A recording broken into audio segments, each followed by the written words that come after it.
seeing how dynamic it is and the focus on that you need to put on each season for each market, and the seasons are different. Makes my work really fun, in my opinion, because it's very dynamic, and you're dealing with different people, like the clients themselves. They are in these locations. They have different cultures.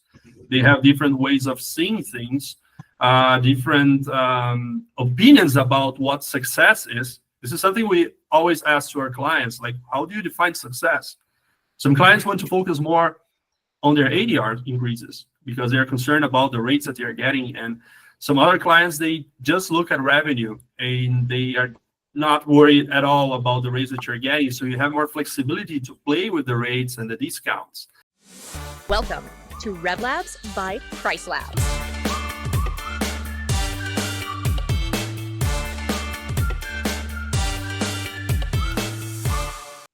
Hey everybody, welcome back to another episode of RevLabs by PriceLabs. I'm your host today, Kyle Driskell, Senior Solutions Consultant at PriceLabs, and today I'm super happy to be joined by Gabriel, the Revenue Manager with Angelhost, one of our preferred partners, and somebody that we'll be hitting the road with pretty soon. So PriceLabs, Angelhost, and a few other vendors will be hitting the road.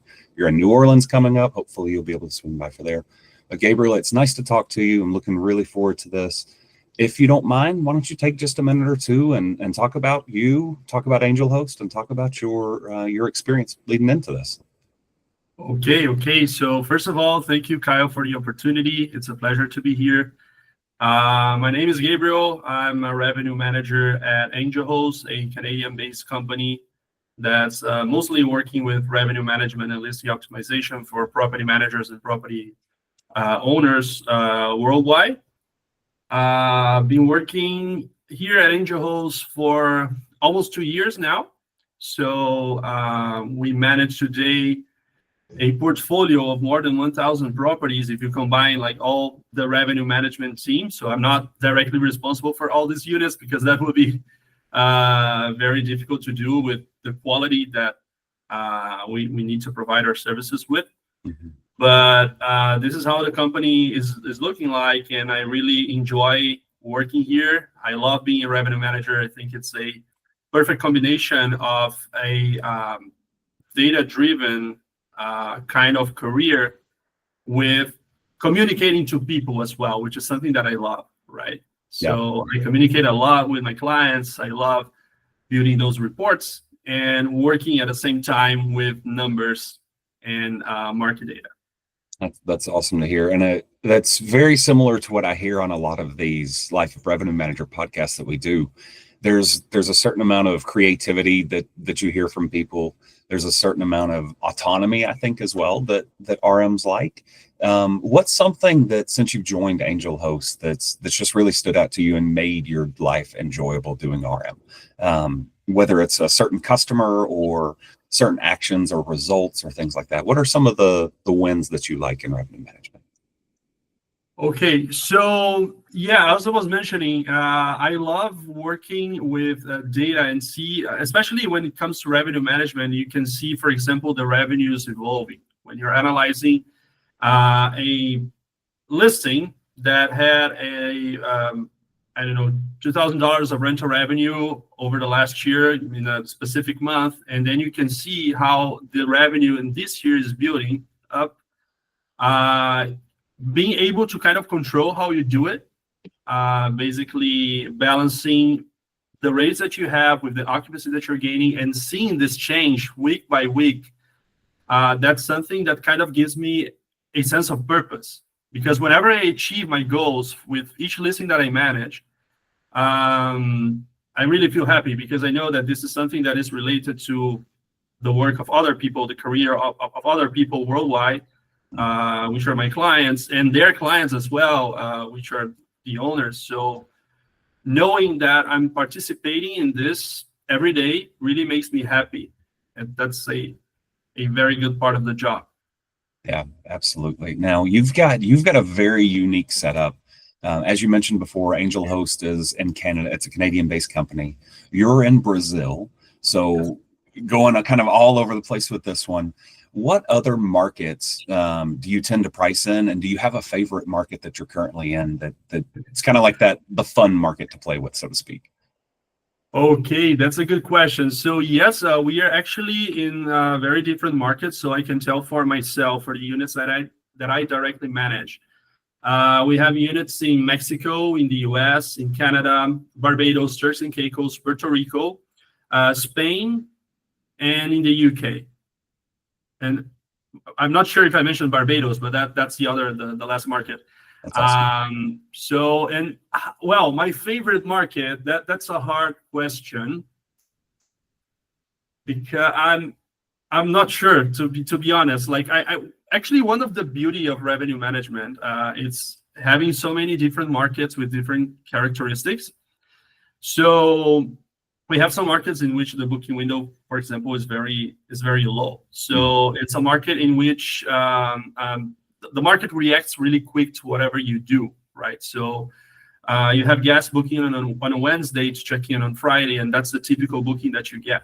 So you really need to focus on those last minute days that you still have available. And while in some markets, you basically have to rely on those bookings with higher booking windows. So seeing how dynamic it is and the focus that you need to put on each season for each market, and the seasons are different. That makes my work really fun, in my opinion, because it's very dynamic, and you're dealing with different people, like the clients themselves. They are in these locations. They have different cultures. They have different ways of seeing things, different opinions about what success is. This is something we always ask to our clients, like, how do you define success? Some clients want to focus more on their ADR increases because they're concerned about the rates that they're getting. And some other clients, they just look at revenue and they are not worried at all about the rates that you're getting. So you have more flexibility to play with the rates and the discounts. So it's really, while I don't have this clear answer, like my favorite market, but at the same time, I can tell you that I love the fact that I'm in different markets, right? I'm not only in just one market. Yeah, absolutely. And I'm kind of in that situation too. When I was doing revenue management, I was in multiple US markets, and it was always fun because, like, hey, it's low season for one, but now I'm entering peak season for another, and we got to go. You put on something, I think, that is super, super important. And the question that you ask your customers is brilliant. And I wrote it down as, how do you define success? And the fact that you're all over the place, like, people in Spain are going to define success very differently than somebody in Barbados versus somebody in Toronto, Canada. It's such a good approach for your starting point. So with that question that you ask, are there any other questions that you're asking your homeowners or your property management teammates that you're working with? Okay. Well, the way I like to work with all my clients, right?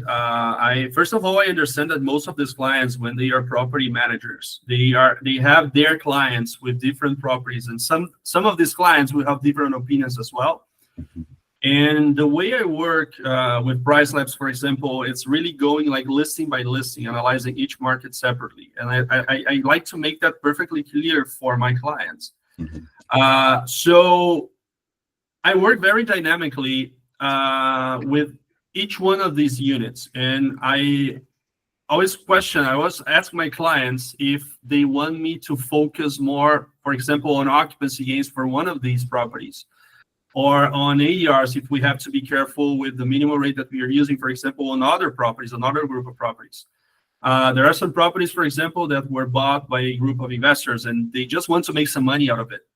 For some properties, we have goals, right? So they set some goals with us, and we need to analyze if these goals are achievable. And if they are, then we need to build a strategy to get there, right? Yep. Looking at the booking windows, looking at the occupancy pace that we get, and of course, most importantly, the rates that we are using, right? So in the end, I want my client to feel that, yes, we are looking for every single listing, every single property separately, and doing what's best for them and respecting their limitations or restrictions that they might have. Okay, so it's the way I like to work. Yeah, I love asking for their goals as well. On that part of it, where you're asking for the goals, how are you able to track those? Like, are you able to, are you getting the goals as, hey, I want $100,000 by year end. I expect X number over months. How are you kind of going about approaching those goals and making sure you're hitting those targets? Okay, so with the properties for which we have goals, we usually measure them at a monthly level. So we have monthly goals because I think it's a nice way for you to track. It's not for a short period of time, and it's not for the entire year. So you're really caring about these goals, because if you are in the low season, for example, your goals are completely different from the high season. So the monthly scenario, I think it's a good one. And to track them, first of all, I like to see how they come up with these goals. So we usually discuss these goals with the clients, right? So they need to make sense, they need to be achievable, and at the same time, they need to be challenging, because in the end, this is why they are hiring us. Mm-hmm. And to build this plan, of course, the revenues, they come from a combination of the rates that you have and the occupancy, right? So you need to analyze your market very carefully to see to which point you can get based on the market's history, based on your history as well. And the second part, you look at the past results of this listing, if they have historical data, and then you can compare how these revenues were produced in the past years and how you are producing them now. And in this point, I think the reports that we can extract from PriceLabs directly, those customized reports, they help us a lot, okay? Because you can go there every day, get the updated numbers, and you can see how these numbers are changing, right? How you go from one week to another and make all the necessary adjustments. Okay. Awesome. Yeah, and we don't want to spend too much time talking about PriceLabs, but now you've opened up the door for me, so it's perfect time for me to say goal tracking is available inside of Report Builder and PriceLabs. So if you have goals like what Gabriel's talking about, you can put those directly into the Report Builder and track those with your metrics as well. So one of those nice selling points that we've got with PriceLabs. Now, this has been a super, super positive conversation. I've loved having this with you. I've loved some of the points that you pointed out, but I do like getting into kind of the nitty gritty and some of the dirty stuff as well. We got to keep people entertained. So have you experienced anything in your 2 years with Angelhost that kind of pushed you away from revenue management, or is there anything that you're wanting to see changed in our field that we're working in right now? I know it's kind of a spot question for you, but anything that you'd want to see change for revenue managers? That's a good question. Well, to be honest with you, I have always been very happy in my position. I love doing what I do for the reasons that I mentioned before, right? It's a perfect balance between a data-driven career with like talking to people, communicating, Mm-hmm. and well, revenue management, that's a field that while it is very data oriented, at the same time, it is quite subjective, because there are factors that you do not control. Okay, so it's not like, okay, I'm setting this rate for this date, and I'm definitely getting booked because that's the perfect rate. My opinion is that the perfect rate doesn't exist. It's you can get to a rate that makes sense, but for you to be 100% sure that that's a perfect rate, that I'm getting booked definitely at this rate, it's hard to determine. It's not up for you to determine.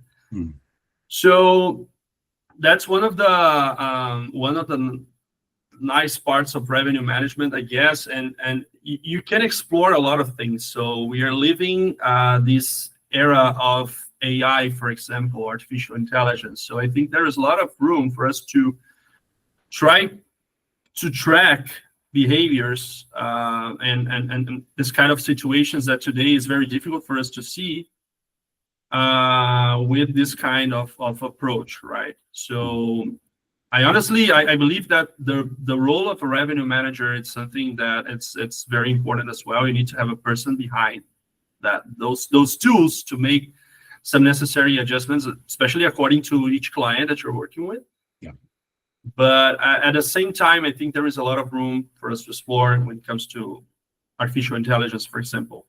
And Yeah, we're very much at the infancy of it right now, and kind of where I was thinking about with it is like my biggest concern right now is AI in the sense of the communication side of it. Not I want AI to help our revenue managers, the tools become better.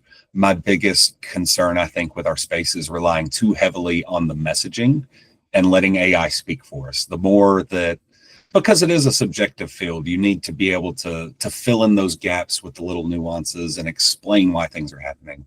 So I think building communication skills out is going to be super important for the most successful revenue managers, especially as AI becomes more and more involved with our jobs. Perfect. Yeah, and I do love talking to revenue managers about the role of AI and how it is going to help us in our future.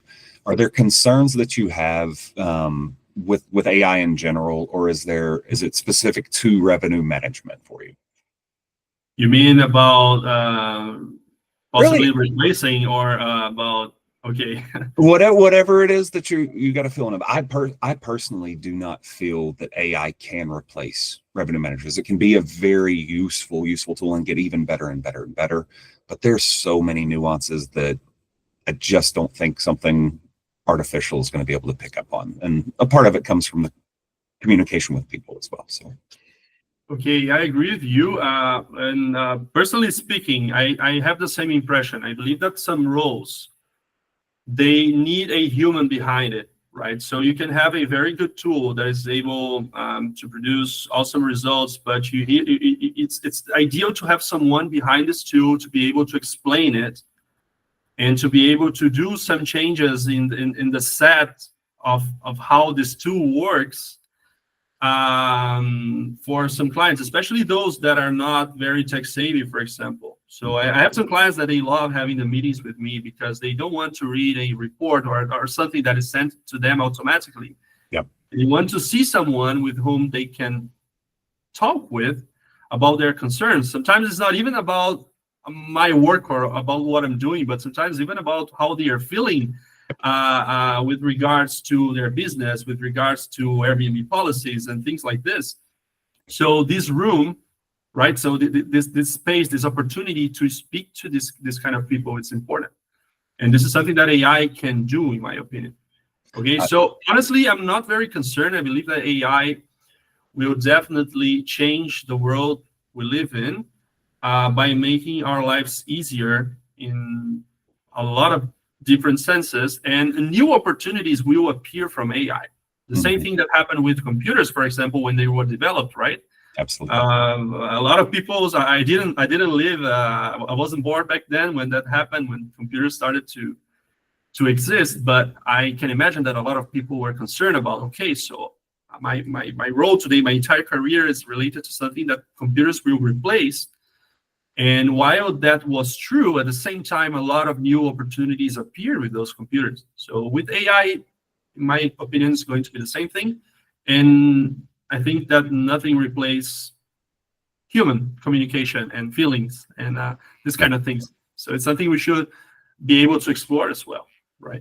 Yeah, absolutely. Now, is there anything that you're using with generative AI, like as an additional tool for you? You know, PriceLabs has got plenty of little AI tools in there. Is there anything like, are you using Gemini, ChatGPT to help automate any of your tasks, trying to make your life a little bit easier, just to kind of help the rest of the revenue managers listening that may or may not be using those little tools to help their job?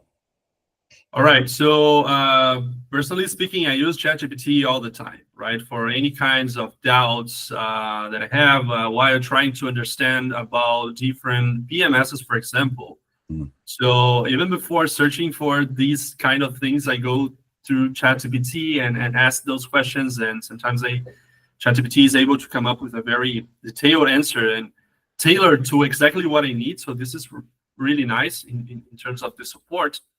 And talking about the business itself, at Angelhost, we have some tools that are AI-based. So we have an optimization report that is built based on AI, because you're talking about some subjective characteristics of the listings that are hard to for you to examine and to build. So we use AI to kind of read those listings and to suggest some opportunities to improve them, such as the photos, the captions, the descriptions, and everything. And of course, everything is reviewed by a human, by a professional. Yep. After this report is produced. That's very important. It's not just something that it's pure AI. So we are able to do these changes.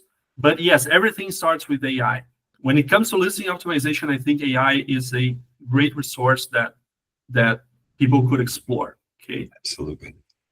Yeah, absolutely. I use a little bit of ChatGPT, use a little bit of Gemini, use a couple of other like nuanced ones when it comes to codes and things like that. But hopefully, if you're listening to this podcast, you are using some of these tools to help your job out.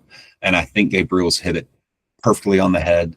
It's there to get the ball rolling, do the big, heavy lift for you when it comes to research, when it comes to trying to identify opportunities. But ultimately, Gabriel, Kyle, you as the revenue manager are the ones that are going to make those decisions, pull the levers, and ultimately win for your consumers. So, Gabriel, any questions that you've got that you want to ask me on this one? I never throw that out there, but I figured I would put it out there. You know, I'm always hosting, so anything that you want to ask me on this one? Well, to be honest, I didn't have anything in mind. I would just like to say that I really appreciate working with you with PriceLabs. I think it's a great tool. It made my life easier. So yeah, just out of curiosity, before joining Angelhost, I was working at a different company in which the company had their own pricing tool, right? And while it was a interesting opportunity for me to learn a lot of things because we had to do everything more like manually, especially the market analysis, based on a lot of databases with data that we had. Working with PriceLabs made everything easier for me. It saved me a lot of time. And today I consider myself a PriceLabs expert because I've been using it for so long and every day, exploring all the different fields. So I would just say that I really appreciate the company. I really appreciate the support that you give, and I recommend it to everyone. That's, yeah. Well, I really appreciate that. Appreciate that. And it's been great chatting with you today. One of my favorite things about these is getting in here, chatting with somebody that, you know, maybe not a bunch of people know about, but if anybody wants to reach out to you, you know, pick your brain about revenue management questions or anything, do you have a way that they can contact you?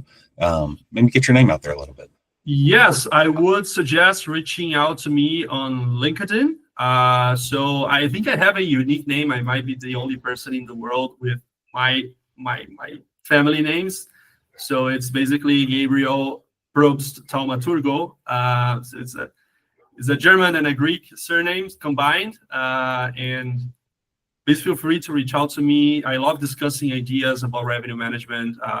This is actually how I got to know Angelhost. I met an employee of Angelhost that was in a webinar, right? And after this webinar, I reached out to him and we started to exchange some ideas. I was curious about some of the things that he said at that time. Yeah. And then I started following Angelhost, and then the job opportunity to become a revenue manager there was shared on LinkedIn. And this is how I got here. Okay, so if you want to reach out to me, please feel free to do so. I'll be happy to discuss any ideas that you have. Awesome. Well, Gabriel, it's been a pleasure chatting with you. If anybody wants some property management assistance, reach out to Angelhost. If you've got revenue management questions, Gabriel's happy to help. You can also find me. I'm Kyle Driskell on LinkedIn, kyle.driskell@pricelabs.co. Feel free to ask any questions if you have them. Again, thank you so much for joining us today, Gabriel. It's been a pleasure chatting with you. Hopefully we'll have you back on in the near future and maybe even have you join a couple of roundtables with us in the future as well. Excellent. Excellent. Thank you very much, Kyle, as well, for the opportunity. It was a pleasure. Awesome. It was great chatting with you. Have a great day. Have a great day.